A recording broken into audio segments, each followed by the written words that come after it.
UP में BJP को मिली प्रचंड जीत के बाद उसके सहयोगी दलों के नेताओं ने लखनऊ से लेकर दिल्ली तक आलाकमान से मुलाकात कर रहे हैं और सूबे में जल्द सरकार के गठन को लेकर चर्चा भी शुरू कर दी है। यूपी में बीजेपी गठबंधन को मिली प्रचंड जीत के बाद उसके सहयोगी दल और निषाद पार्टी के अध्यक्ष संजय निषाद ने कहा कि सीएम योगी के सुशासन को हमने धरातल पर उतारा है। बीजेपी ने बड़े भाई की भूमिका में जो जिम्मेदारी दी है उसे पूरा किया। कि भारतीय जनता पार्टी का जो शीर्ष नेतृत्व है उनसे मैं निवेदन किया था कि आप बड़े भाई मैं छोटे भाई हूँ। कभी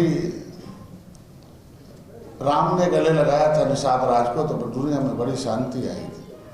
हमें आप बड़े भाई की हैसियत से। संजय निषाद ने कहा कि हमको 16 सीटें मिली, जिनमें 9 सीट पर 20 साल से लोग पैर जमाए थे और अपने ट्रेडिशनल वोट बैंक को लाभ देते थे। ऐसी 9 सीट में से 8 पर हमने जीत दिलाई है।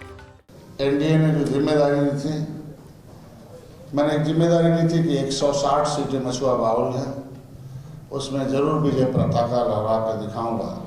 तो ज्यादातर सीटों पर मैंने कहीं भारतीय जनता पार्टी के कमल चुनाव चिन्ह, कहीं भोजन भरी थाली निषाद पार्टी का चुनाव चिन्ह और कहीं कप प्लेट को हम जिताने में सफल रहे हैं। यूपी फतेह में बीजेपी को मिली प्रचंड जीत में उसके सहयोगी दलों ने बड़ी भूमिका अदा की है और ऐसे में ये देखना दिलचस्प होगा कि योगी मंत्रिमंडल में निषाद पार्टी को कितना तरजीह मिलती है।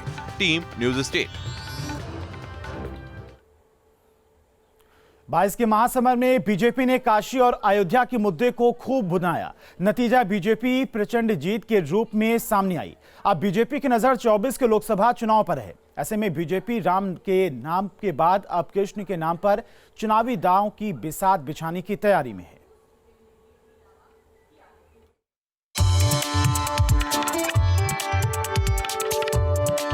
योगी आदित्यनाथ दूसरी बार उत्तर प्रदेश के मुख्यमंत्री बनने जा रहे हैं। इस चुनाव में बीजेपी को अयोध्या काशी के मुद्दे पर जनता का पूरा साथ मिला था और इसी चुनाव में मथुरा का मुद्दा भी हावी रहा। सीएम योगी ने भी एक रैली में कहा था कि जब अयोध्या काशी हो गया तो मथुरा वृंदावन कैसे पीछे छूट जाएगा। अयोध्या में राम मंदिर बनने से खुश हैं सभी लोग और अभी काशी में भगवान विश्वनाथ का धाम भी भव्य रूप से बन रहा है, आपने देख लिया ना। और फिर मथुरा वृंदावन कैसे छूट जाएगा। वहां पर भी काम भव्यता के साथ आगे बढ़ चुका है। भगवान विष्णु के 7वें अवतार मर्यादा पुरुषोत्तम श्री राम माने जाते हैं और 8वें अवतार श्री कृष्ण। भगवान शंकर तो महादेव हैं ही। बीजेपी अयोध्या और काशी के जरिए 2022 में यूपी का महासमर जीत चुकी है और अब वो मथुरा के सहारे 2024 में दिल्ली तक सत्ता का सफर तय करना चाहती है। यह ऐसा प्रयोग है जिसने न केवल 22 में बीजेपी को यूपी दिलाया बल्कि अब वो इसी के सहारे 24 का महासमर भी जीतना चाहती है।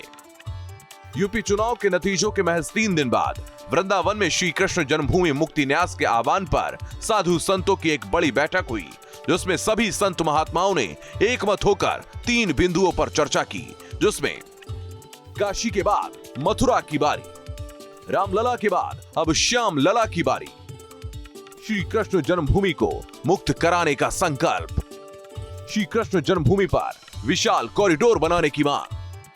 माननीय योगी जी से, प्रधानमंत्री जी से आज हस्ताक्षर युक्त पत्रक भेजा जा रहा है कि आप शीघ्र ही इसमें निर्णय लें और जो भी बाधाएं हों, चाहे वो सामाजिक हों, राजनीतिक हों या अन्य कोई बाधाएं हों, कानूनी बाधाएं हों, उन समस्त बाधाओं को वैसे ही दूर करें जैसे राम जन्मभूमि मंदिर के समय आपने सब कुछ किया है और भव्य मंदिर का निर्माण शुरू हो गया है। बिल्कुल राम मंदिर की तरह यथाशीघ्र कृष्ण मंदिर का मार्ग प्रशस्त होगा। हमारे ब्रजवासियों की, संतों की और समस्त धार्मिक आस्था की जो ये एक मन में एक संकल्प आया है, एक किरण जगी है, वो निश्चित रूप से एक दिन सूर्योदय होगा और हम लोगों की इच्छाएं पूर्ण होंगी।